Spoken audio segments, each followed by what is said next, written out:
Minisita Nammeere ebintu nga ebitambula tebimutambulira bulungi, ne Benita ne Generations. Ebigenda mu maaso essaawa zino si birungi eri minisita oyo, era tetumanyi naye tugenda kuba nti tunnyonnyoka buli kimu nga wekyatandika. Okuva wekyatandikira paka kati ebigenda mu maaso njagala otuule wano owulirize. Byatandikirawa, lwaki biri bwe biti, paka kati webali. Subscribinga ku channel kuno osobole okuba nti buli kimu okigoberera bulambalamba. Kakati story yonna we yatandikira wano. Waliwo omwana muwala gwe bayita Benita. Oyo Benita Nakabugo. She's a TikToker akola content nga wakusesa. Kusesa busesa just bantu era ina following nene. Omuwala oyo yakeera ku macha n'afuna olutalo n'abaana ba National Unity Platform oba abaana b'enkyukakyuka. Sijja bayita National Unity Platform kubanga kiri kibiina. But I will say abaana ba People Power Movement ndowooza oba abaana b'enkyukakyuka. Bano abaana baafuna obutakkaanya n'omuwala oyo era nga ensonga yali ku byabufuzi. Whereby nti ono omuwala yavaayo n'ayogera eddoboozi lye mu tayimu eyali y'okulayira. N'agamba abaana b'enkyukakyuka mbu President Museveni agenda kulayira bwera kati tebalina kyakuzzaako. So bwe yabannyonnyola nti tebalina kyakuzzaako, bano abaana bakeera ku maca like engeri gye yakyogeramu kyalinga kiraga ekintu ng'ekiprovokinga ku sayidi yabwe ndowooza bwe batyo bakipasiivinga. Ne basalawo ne batandika okumwataakinga. Era olutalo lwabeerako awo ku social media between her and them, and of course she wasn't getting affected at any given time until time etuuka ne bamuvaako. Then ne bajja ku time endala eyazzeeko balabidde akalango ku account ya kampani ye gy'akolera. Kampani ye gy'akolera bagiyita Macha Space, I think Bahrain. Bano abaana ndowooza ne balaba nti tebulijjo tebalina wantu wakumukwata wamuluma, kwe kusaba ne bagenda ku kampani account ne bakomentinga ebintu ebyenjawulo mu comment section. Era ebintu bino byatriggaringa okuba nti ajja ku account ye n'akolayo video eyogera ebimu ku bintu ebyali bigenda mu maaso ku account ye. So soke tulabe video gye yakola nga attackinga abaana ba Nuupu, then tujje tulabe ebisigadde byonna. Tugenda kugitambula buli kimu ekyatuukawo paka nkomekerero essaawa zino we tuli wekkaanye. Ekituufu kiri nti okulayira kwa wiiki ejja tetulina kye tuzaako.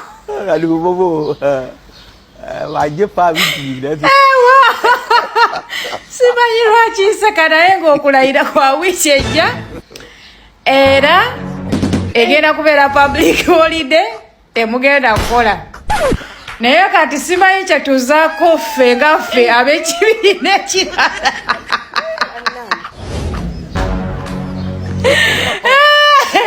Bw'obeera ennyo ku social media obeera ogumira ku bigambo by'abatalina wadde ekiva mu parliament. Tajja kulayira, tajja kulayira, tajja kulayira. Banange temunvuma naye ngaye omusajja agenda kulayira. Tetulina kye tuzaako, tewali kiddako, mpozi. So mwana muwala ebigambo ebyo yayogera bye byatriggaringa abaana ba Nuupu until time we yatuuka ne bafindinga ekintu ekyo kisobola omuluma nga bwe nkugambye okutuukira ku account ya company ekitali kirungi. So kino kyamutriggaringa ne kimulumya era n'atuuka n'avaayo n'akola video ng'abagamba if you have any problem with me please attack me personally naye toyitira mu company. Okitegeera? So bwe yabannyonnyola ekyo bano baategeera nti maybe bamukutte ewaluma, bakontinuinga kupushinga kintu ekyo. So it wasn't good. At the end bamaliriza ne bavaayo ekiwandiiko ekiraga nti ayinza okuba yagobeddwa ku mulimu. So bano we wajjira mukyala Generations ng'ono omukyala asinziira Bungereza oba UK gy'alivinga kwe kukola video egezaako okuyita abantu ba NRM babenga basobola okuyamba omuwala oyo. Engeri gye yakolamu video yali eraga nga it's very very urgent nga kyetaagisa okuba nti bayamba omuwala oyo. Tunuulira video eyo then tukomewo. Embassy ya Uganda mu Dubai mugende mujjono omwana mubeeko newe muteeka ebisigadde bijje after tewabakangamba generation zistwanga kongo wogana ngenda kuwoganira wano wenyini ngenda koyo videos 13 mugende mujjeyo omwana mbeeko we muteeka wabeeka jjeyo omwana oyo abeere naye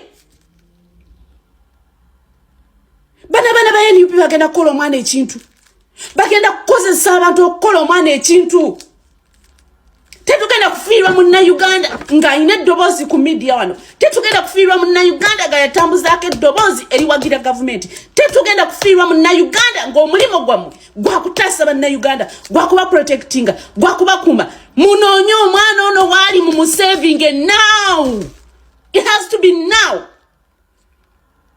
So bwetyo video bwe yali ng'alaga that urgency era bwe yayita bonna be yayita wano we wajjiramu twaddamu okulaba omuntu eyaddamu okuyamba twalaba Honorable Justin Namere ajjamu atya mu nsonga zino.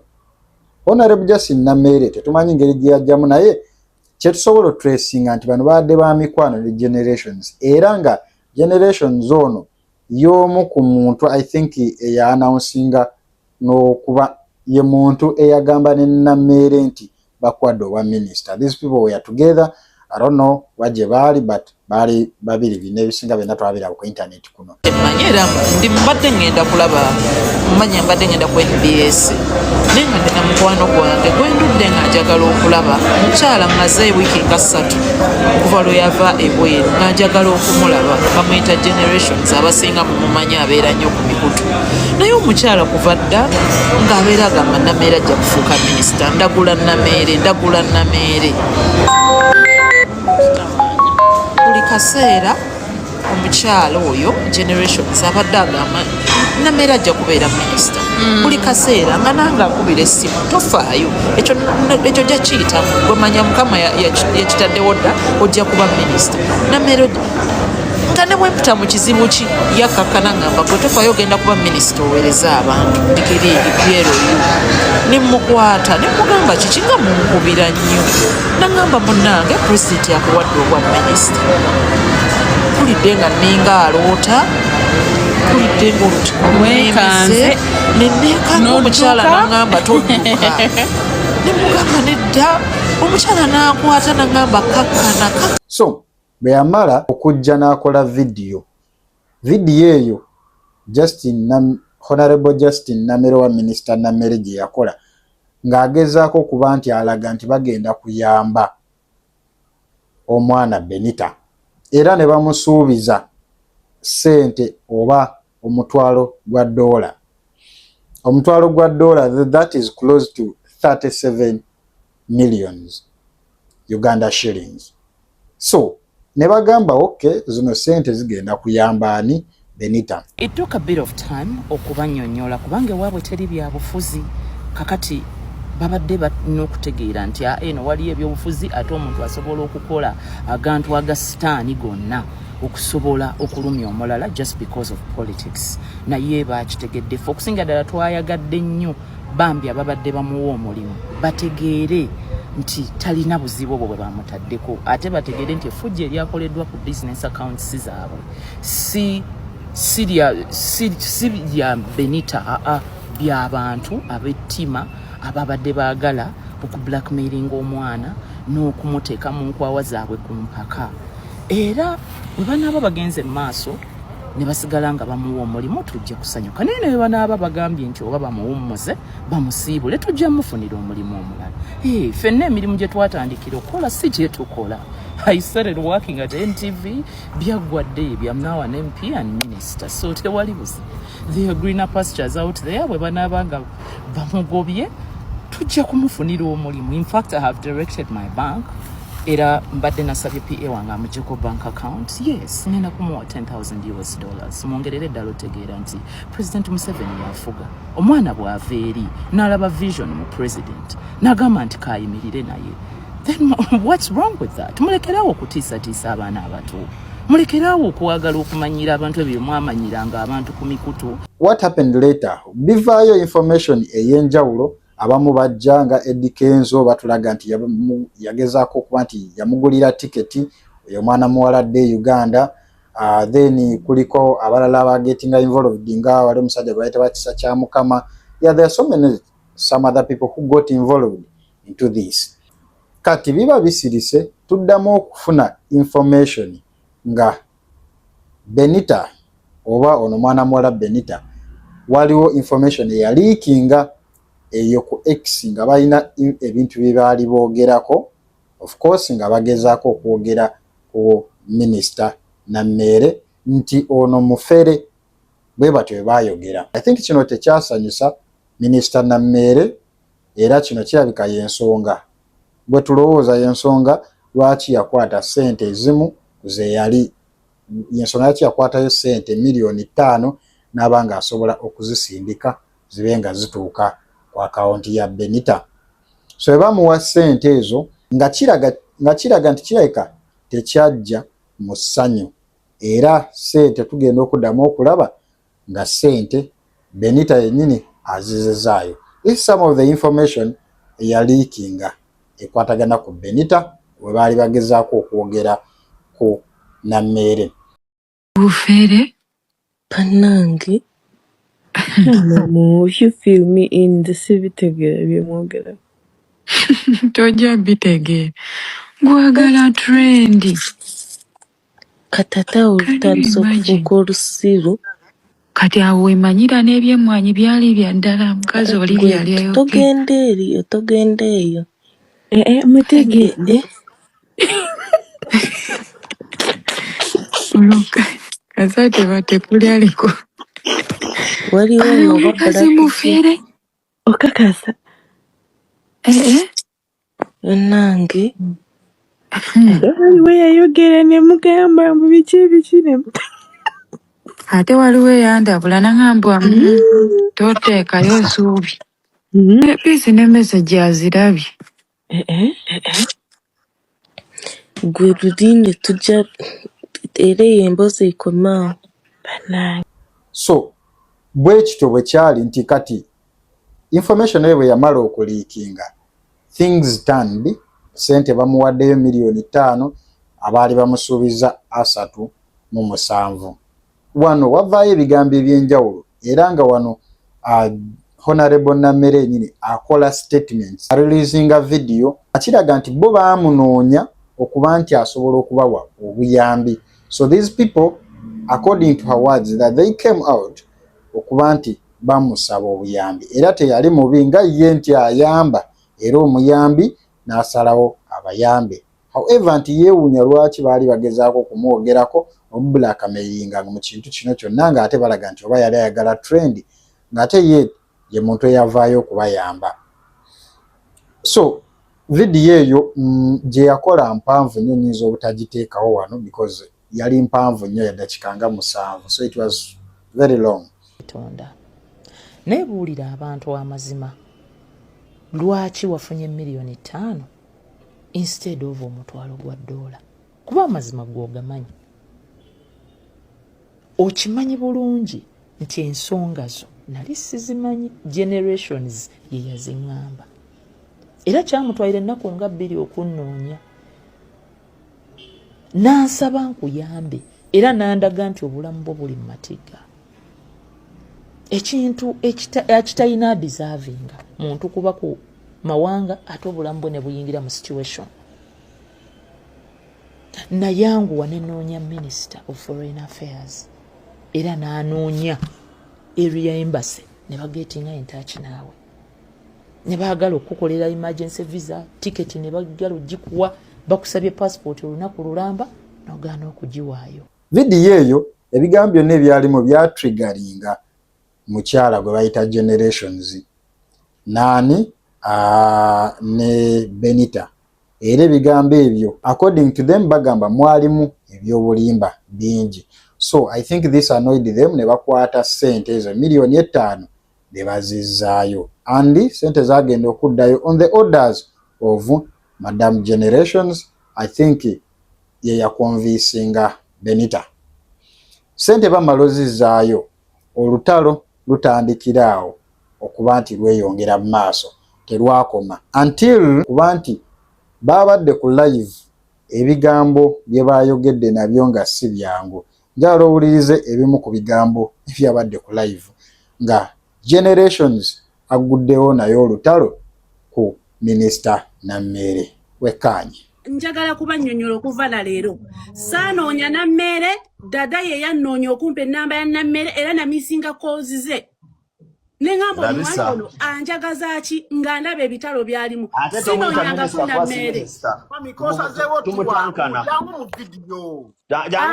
Barisa Kimona akamaliriza okunaaba nyina reports nnyingi owulidde njamaliriza mangu nyingira olutalo luno mujja kiwulire mujja kumanya nti waliyo Kateero nga mukazi ate nga yakulira mu kikomera Nammere yeeyita mufere namumazeeyo ate talina kyazzaako tuli mabega omami Barista omukyalo oyo gamba abantu nti namunoonya ekintu ekyo kyannumye emirundi ebiri okugamba abantu nti yantwala mu State House nakiyingira ndi mwana muto kale katubale bulungi oguli official nga 2015 Nammere yali akola ki 2015 yali mu kufera abantu batugambe yakutwa avuddeyo agambe abantu mbunze namusaba muwerekereko okugenda okulayira Nammere enfulumya screenshots nga n'omuntu eyakukolako COVID n'abaana bonze namukuwa owa State House mwenna abali mukunvuma mboso omukwano gwange ne Nammere gubadde gwa buloga okwogerera minisita ne ssente ze namugamba nsasule nga tazisobola temuddayo kummanyira ku luno mujja kiwulira Generations video emungi kolera milioni nnya kuba nali mmanyi takisobola enkomerero ne kinfriend zoninga mpola kinsister zoninze awo nyinawo omusango yakwegula mpola nze sikola bulango muyita Nusura Beauty wanajaba buliri yateekako ne ssente n'enzimuddiza owulidde nekubanga kino kyajjanga kiri mu gundi content wange wa politics kintadde mu bitalo simanyi Sala Kiyimba simanyi naye ku luno yaziridde zigenda kumulakira bampita Generations ng'omuhara w'omuzigaba tebali kumbisa tebanimbisa tebankozesa nsobi ate nze tebanferesa bantu omutwalo gwa $1 si biruzi zange enkiddamu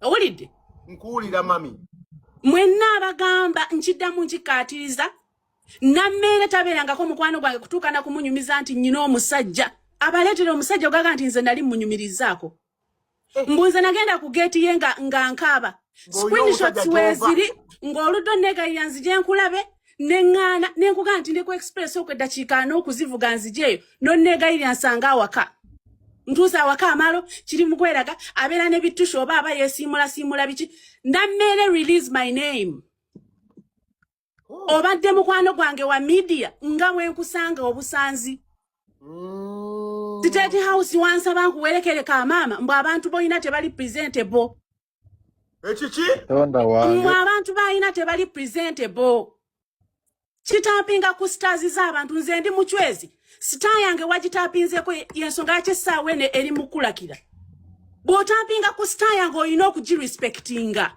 ojja kiwulira ate nga ndudde nga nkugamba nekifuna wano entalo n'okikubira duka genda onoonya amata genda odonating ekola donations nkirwanira n'entalo eziri spiritual ku ssaawa eno ovuddeyo manyira yensonga lwaki steno gye wabbye egenda ku expose ng'ate yakumazeeyo so ebyo byebigambo ebyabadde ku live nga Generations straight asalawo abe nti attackinga Minisita Nammere naye ng'ate these people nga bwegambye nti ffe twali tumanyi ba mikwano it is then we twakizudde nti they were not friends at all ekintu ekyabafuula ab'emikwano oba okubalaba nga ab'emikwano kyali kya this blog thing oba just okuba nti ebintu bya social media whereby olina numbers omuntu akwetaaga obe nga osobola omwogerera oba ogezaako okubaako ebintu ebyenjawulo by'omukwasaganyiza so bino ebimu n'agezaako okuba nti ebisinga byonna yabyogedde ng'alaga nti there is nothing totally between her n'oli omukyala minister. So far Benita yakomyewo e Uganda era bwe yalandinze bw'ati ku kisaawe Entebbe abantu abamu kuba mpiikinze we wabadde ekisa kya Mukama, then waliwo n'abamu abalala adompozi n'omulala bamuyita ku Mugisha Peace abamu kwe yali communicating nayo babe bali boogera nabo awo ku X. Benita bagamba Benita wewe nabagamba nti Benita tayogera bingi busente zadde zibaluma nnyo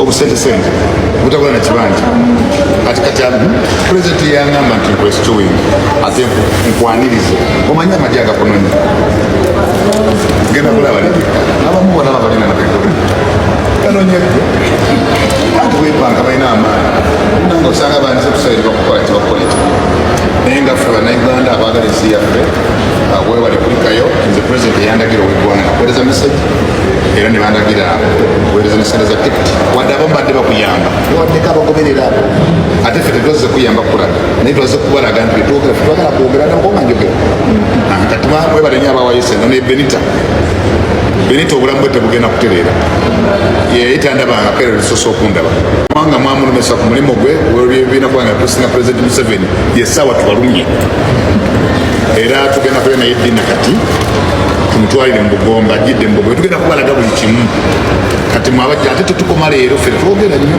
sibana ompeereza ajjayo simanyi agendako omutwalo gwa $1 ate akwaddeyo 5 ate akuvuma ate omulala nange nzizzeyo ate nkuwe osente badde bubaluma kati dadde atuuse. Thank you. Welcome to Uganda.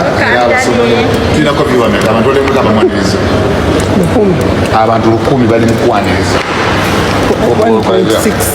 1.6 tugende tugenda kwalaga mpaka tumutuusa olamukulirira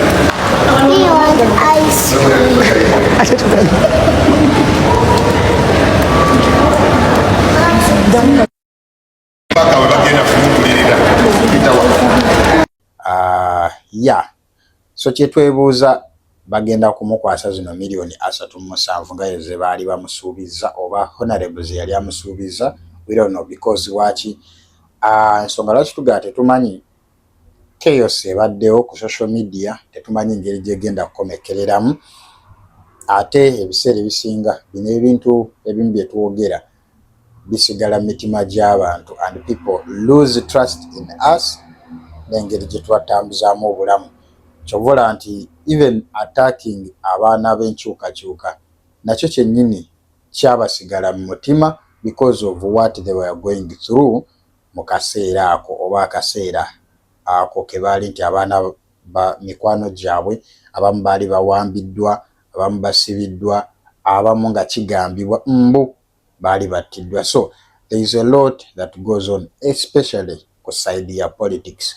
Ebintu ebimu biba byetaaga okukwata empola obutateekamu emotions nyingi n'okuba nti obiwa ekitiibwa nga bibiri because it's not easy. That road si nyangu. So far feka tumusabire ekisinga but she came back in Uganda after all the messes ezibadde zigenda maaso ku social media. Abamu baali bagamba maybe kisooka okuba nti baali tebamugobye ku mulimu but I think it is now confirmed nti kirabika ku mulimu balabika baamugoba oba baamuwummuza. Yeah, because social media thing kya going beyond. Abaana bagendera ddala paka ku Google reviews, bagenze ku Instagram, bagenda buli wamu okuba nti basubmitinga ebigambo byabwe ebyenjawulo ebyali bimwaccusing of doing certain things. So it was kind of blackmail of course byali teyakola nenga just bagezaako okumufrustrating of what had happened earlier. So far byebyo ebiri mu ggwanga essaawa zino katulabe nga bwe binaaba bigenze mu maaso. Amanya nze Shabs ku Shabs Updates, soko subscribing ku channel eno nga bulijjo nze mbeerawo kuweereza yes ebiba bigenda mu maaso mu ggwanga Uganda. Omukama abankuumire.